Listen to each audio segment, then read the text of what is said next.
Hi అందరికీ. బీట్రూట్‌తో సింపుల్‌గా చేసుకునే రెసిపీ చపాతీ అండి. చేసి చూపిస్తా చూడండి. అసలు తినని వారు సైతం లొట్టలేసుకుంటూ తింటారు. పిల్లలతో బీట్రూట్ తినిపియటం అంటే ఒక టాస్క్‌తో కూడిన పని కదండీ. అందుకని ఇలా ట్రై చేసి చూడండి. చాలా ఇష్టంగా తింటారు. దానికోసం నేను ఒక కప్పు బీట్రూట్ తురుము తీసుకున్నానండి.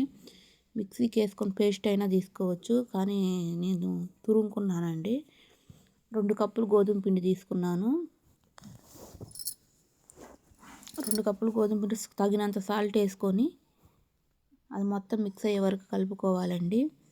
వాటర్ పోయకుండా కలుపుకోవాలి. మొత్తం మిక్స్ అయిపోవాలి. అలా మిక్స్ చేసుకోకుండా వాటర్ పోసేసామంటే బీట్రూట్ పిండికి పిండి ఉంటుందండి, సరిగ్గా కలవదు. అందుకని ఇట్లా ముందే కలుపుకున్నామంటే చాలా బాగా కలుస్తుంది.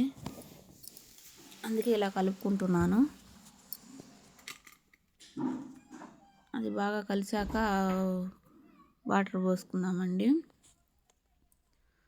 బీట్రూట్ అసలు నా పిల్లలైతే బీట్రూట్ అసలే తినరండి.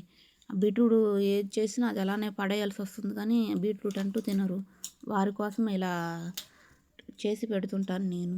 ఇలా చేస్తే వాళ్ళకు తెలియకుండానే తినేస్తారు. అంత బాగుంటుంది. చాలా కలర్ఫుల్గా ఉంటాయి. టేస్ట్ కూడా బాగుంటుందండి. ట్రై చేసి చూడండి. వాటర్ పోసి చపాతీ ముద్ద లాగా కలుపుకోవాలండి. చపాతీ పిండి చపాతీ ముద్దలాగా కలిపేసుకున్నాను కదండి, అట్లా మెత్తగా కలుపుకోవాలి.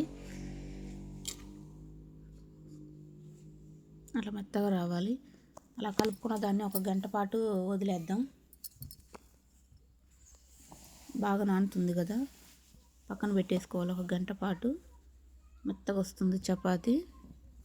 కనీసం ఒక అరగంట అయినా పెట్టుకోవాలండి పక్కన. చాలా మెత్తగా వస్తుంది. అరగంట అయింది కదండి, ఇంకా నానిన తర్వాత ఇంకా చాలా సాఫ్ట్గా అవుతుంది చూడండి.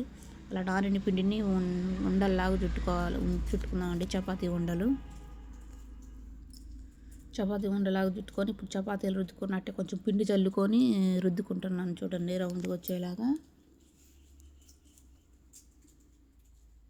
పలుసగా కూడా వస్తాయండి, చపాతీలాగే పలుసగా వస్తాయి. బీట్రూట్ వేసాం కదా అని ఏం మందంగా రావండి, పలుసగా వస్తాయి. పలుసగా రుద్దుకోవచ్చు. మనం అది రుద్దే దానిలో ఉంటుందండి. అది పలుసగా రుద్దుకొని ఇట్లా పిండి వేసుకుంటూ తిప్పుకుంటూ పలుసగా రుద్దుకొని కాల్చుకోవాలండి.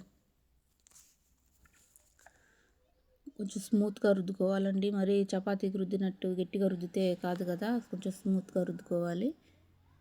ఒకటి చేశాను, రెండోది కూడా చేసి చూపిస్తున్నాను చూడండి.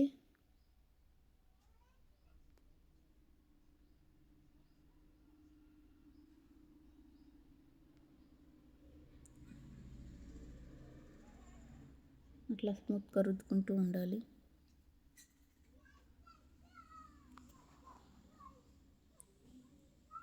అక్కడ కొంచెం ఎక్స్ట్రా వచ్చిందని అట్లా మడత వేసుకొని రుద్దుకుంటున్నాను. అట్లా రౌండ్కి వచ్చే వరకు రుద్దుకోవాలండి.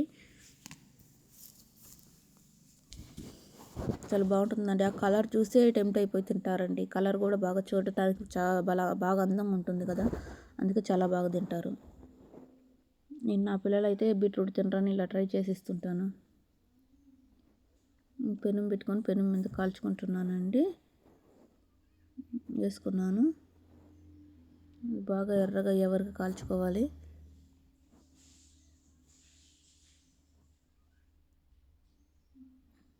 అటు ఇటు కాల్చుకోవాలండి.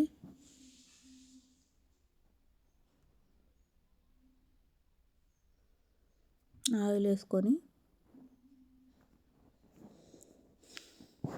కాల్చేటప్పుడు బీట్రూట్ కూడా ఫ్రై అయిపోయి మెత్తగా వస్తుందండి. తినని పిల్లల కోసం ఇలా చేసి పెట్టండి, తినేస్తారు. వాళ్ళు తినరు కదా అని మనం సైలెంట్గా ఉన్నామంటే ఇంక వాళ్ళు తినకుండానే ఉంటారండి. వాళ్ళకి ఎలాగోలా తినిపించాలి కాబట్టి నేను ఇలా ట్రై చేసి పెడుతుంటాను. చూడండి ఎంత కలర్గా ఎలా వచ్చిందో. ఆ చపాతీలలో బీట్రూటే కాదండి, ఇంక వేరే అయినా వేసుకొని చేసుకోవచ్చు.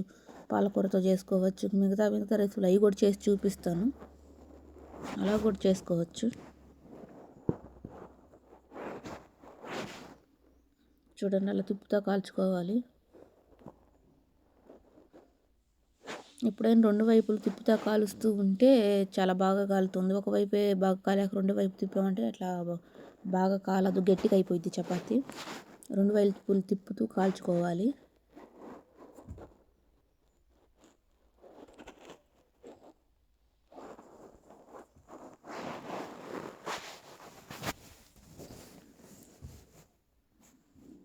వాళ్ళకి పొద్దున్నే టిఫిన్ లాగా ఇలా తయారు చేసి ఇస్తున్నానండి నేను.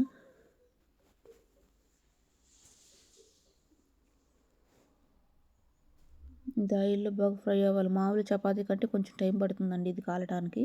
ఎందుకంటే బీట్రూట్ తురిమేసాం కదా, అది పచ్చిపోయేలా కాల్చుకోవాలి. అటు రెండు వైపులు తిప్పుతూ రెండోది కూడా వేసి చూపిస్తున్నా చూడండి.